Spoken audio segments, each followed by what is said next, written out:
Hey everyone, Mo here, and before the video begins, I just want to let you guys know that my schedule has opened up for me to do coaching again. So if you're interested in private one-on-one coaching for me to help you, whether you're a newer player and you want to excel at the game very quickly and learn the fundamentals without developing any bad habits early, or if you're an experienced player who's already maybe platinum or diamond in your top 1%, but you need some help filling in the gap to get you to that 0.01%, to make you just some of the best, then hit me up on Discord and I can get you in some private one-on-one coaching lessons to help you polish up any skills you want to refine and help you learn all of the secrets to becoming a top player. That's it. I hope you enjoy the video. Hey everybody, welcome back to another Meta Monday with Mo, and this week we had our first full week after the 2.18 patch with all of the new card updates like Zoe Nami updates, all the nerfs and buffs and stuff like that. So we finally get our first week to have a really good solid glance at what the meta actually looks like and what people decided to do after those first 3 days. You know, the first couple of days of the meta, like that first meta report, is mainly just going to be a bunch of aggro decks trying to swarm ladder early to hit the first master spots, get high on master, stuff like that. People are kind of experimenting with the new buffs and nerfs. A lot of dragons was being played. A lot of the new cards like the Sion 3-4 was getting played that got buffed. And people were still trying out things like Zoe Nami to see if, hey, can this thing still work, even though it kind of got nerfed to the ground. And so now, a lot of that time has gone by. We have our first full week now, so we get to take a look at what people have been playing over the last week to see what kind of meta we're actually in, to see what decks are actually sticking around for a while and having those very, very good win rates. So before we get into the top 8 list here for the first full week of patch 2.18, I want to remind you guys that 70% of the people that watch my videos aren't actually subscribed to me. So if you could do me a huge favor and click the subscriber button and click that bell icon, it'll help me out so much with the YouTube algorithm. And I'm also trying to hit 5,000 subs before the first of the year, so we can start 2022 off extremely strong. So I'd really appreciate if you guys could do that for me. And that's it for the intro. Let's get into this Meta Monday. So the first thing I notice here, and when you look at this top 8, is there aren't very new decks here. It's Draven Scion is still here, Twisted Fate Gangplank is still here, Ionia, Demacia, you know, Elusive's Rally is still here. You still have Ziggs Poppy. Yeah, it's not very crazy. Nothing new really. The craziest thing we have is like Sejuani Gangplank kind of popped up here. That's basically it. So other than that, not much has changed. So let's go over this top 8 here. So we have Draven Scion, number one, still number one, I think for like 6 weeks now. It's the longest number one we've ever had on the Meta Monday video. Still a very solid deck. The nerfs didn't really change it at all. It's still a very, very solid mid-range deck. The deck still excels in the early game and applies a lot of pressure and can have really explosive openers with things like the Fallen Rider and Draven, even though it is a 3-2. Having the quick attack on Draven still makes it a good attacker. If it dies, at the very least, it generated you an axe, which is really, really good in these mid-range discard archetypes.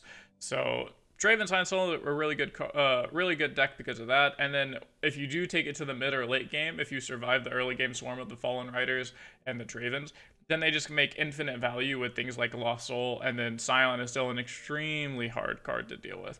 A 10-6, I believe, a 10-6 overwhelm unit that not only do you have to kill it once, but you have to kill it twice or it's going to hit you for 20, is really, really hard to deal with, and a lot of decks just can't. And that's probably one of the reasons why the deck is still as powerful as it is. It's still rocking a 57% win rate, so still an extremely high win rate.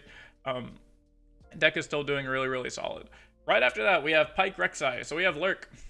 Lurk has definitely gone down since the last week, so the first week of the patch, or those first couple days that we had of the patch. It's definitely gone down in win rate.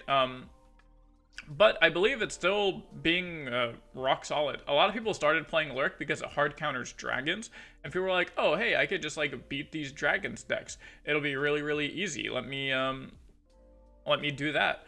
And I mean, it worked. It beats dragons, it beats darkness, it beats Lee Sin, so it beats a lot of the slow decks. And it's really, really nice. It's a really nice, solid aggro deck that a lot of people have been trying out. I think Lurk's been slept on for a good minute now. It was even good last set, if you ask me, or last patch, sorry, against Zoe Nami. Lurk was really good. I just think it was being really slept on, and finally people started, like a few people started playing it really, really well and getting high on ladder with it. And then because of that, it kind of trickled down, and a lot of people said, oh, hey, look, this guy hit rank 1 with Lurk, let me try it. Oh, I accidentally hit rank 1. So then someone else looks and they go, oh, there's 2 Lurk players in top 5, let me look at that. That guy plays it, and then they get masters with it, and then people are like, oh, hey, this guy made a Twitter post saying that he picked up Lurk and got masters in a couple of hours, let me try it. And it kind of just spread out that way, and Lurk got extremely popular really, really fast. And yeah, I think the deck is very solid. I think it'll stick around. It just proves that we're in an aggro meta. Again, if you look at this top 8, half of the decks are aggro decks. We have Lurk, Pink City, Poppy Zed, Rally, and literally just Poppy Ziggs Burn. So half of the decks on here is an aggro, are aggro decks. We're still very much in an aggro meta. That hasn't changed at all in the last week. And it's, not surprising. All of the aggro cards are really good. All of the cheap spells are really, really good compared to a lot of the stupid, expensive, like, mid-range cards and control cards. So it makes a lot of sense that we're in an aggro meta. But yeah, so let's keep going on these top 8 lists of decks. So for number 3, we have Pink City. This is an aggressive version of Pink City. It's literally 0 Dreadways. 1 or 2 Harpoon is kind of the go-to now. And yeah, you're just going to be extremely low to the ground with what's typically going to be 9 1-drops. So you're playing 9 1-drops, 0 Dreadways, and you're just trying to kill your opponent before they do anything to you. This deck is extremely good against the other aggro decks because you play all of the deal 1 damage cards. So you play a lot of removal spells. So if you're going against something like Lurk and they open with a 1-1 Fearsome, then you have Parlay or something like that to kill it. If it gets later on into the game, a lot of their units only have 2 or 3 HP with the exception of the 5 and 6 drop in Rek'Sai. Other than those, everything else in their deck has 1, 2, or 3 HP, and it's really, really easy for Twisted Fate Gangplank to find a way to deal with all of those units while at the same time just kind of killing your opponent. And that's why it's extremely solid. The other thing on why Twisted Fate Gangplank has gotten a big rise in win rate lately, if you notice, like, Twisted Fate Gangplank's been on this list, again, for I think about 6 weeks. But the win rate was never extremely high like it is right now, this 56.5%, almost 57%. And that's because Zoe Nami getting removed from the game was huge for this deck. That was this deck's biggest weakness. And now that you took away its biggest weakness, it's extremely good. Like, who would have guessed that you take away a deck's, counterpart, and now the deck is good. So I think until we find something that hard counters it again, like maybe this Lee Sin that we see at number 8 here, then TF Gangplank Pink City is going to be really, really good. At 4, we have Zed Poppy Lulu. Zed Poppy Lulu, I think overall, if you take in every single like archetype or deck for it, actually has the highest win rate in the entire game. That doesn't surprise me in the slightest. It's really nuts. The only thing that's changed from Zed Poppy in the last couple weeks has been people have gone up to 3 Rangers Resolve, and that's because they wanted to make sure to beat all of the Pink City running around, because Pink City got a boost in play rate, so you kind of have to adjust to the meta. If you've been watching my meta guides, you'll know, my meta Mondays, you'll know that TF Gangplank Pink City has gone up in play rate, so people adjust that. They put the Rangers Resolve in their deck, and now Rangers Resolve helps out a lot in that matchup because it takes all of their DL1 damage cards like Parlay, Make It Rain, TF Red Card, stuff like that, and it makes it do 0 damage, like literally 0. So you spend 1 mana spell to give your entire team Tough, which counters any spell that your Pink City opponent is going to be playing. So that's the main change here. To the Zed Poppy list, that's changed from like this week to the last week or two. Number 5, we have GP Sejuani. So the reason GP Sejuani is coming in is it's a very big anti-meta deck. It's good into the Sion Draven if you can level up Sejuani. It's really good into Lurk. It's decent into Lee Sin. So because of that, the Sejuani Gangplank is kind of your first dark horse in this top 8, where it's like, oh, this deck isn't very great, but it is really good into the rest of the meta, and that's why it's going to be played right now. Unfortunately, as soon as the meta starts shifting and we see a lot of less Lurk and maybe see a little bit less Draven Scion, less Zed Poppy, then you're going to be really, really good. Granted, I think Zed Poppy actually beats this deck unless they just super, super high roll you and then have leveled Sejuani on turn 6 and killing your units and stuff. If they don't have that, then your Zed Poppy's going to be favored. But Sejuani is really, really good into all these other mid-range decks. And I think since we are not in a mid-range meta, we are in an aggro meta, and Lurk is the only aggro deck that Sejuani Gangplank actually beats. I think Sejuani Gangplank will probably fall out of the meta pretty quickly, but at the current moment, it's fine to spike with because people are expecting a lot of Lurk, a lot of Draven Scion, a lot of Sivir Auction, and yeah, it's really, really, really good against those decks. After that, we have Ziggs Poppy Burn. Nothing special. Literally, almost the exact same deck list as the last patch. The only difference is you take out Tenor of Terrors, you add in, what's his name? Yordle something? Lecturing Yordle. Lecturing Yordle is a broken card, so I'm glad people are playing Lecturing Yordle over the Tenor of Terror. I think it makes a lot more sense anyways. So, yeah, not much to say on this deck. Kind of like Draven Scion, it's been around for a while now, over a month, and it's still dominating. Number 7, we have Ascent of Vigor, so Darkness. Basically, Darkness spiked when Yamato got second with it at Worlds, and it hasn't gone down in popularity since then. It's still very, very played. People still like it a lot.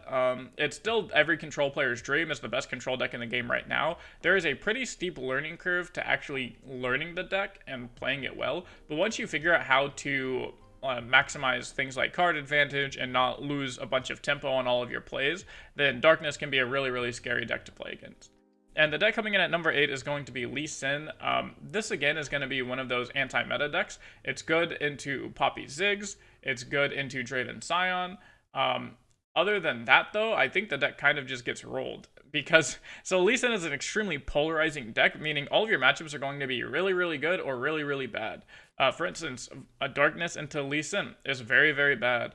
Rallies into Lee Sin is very, very bad.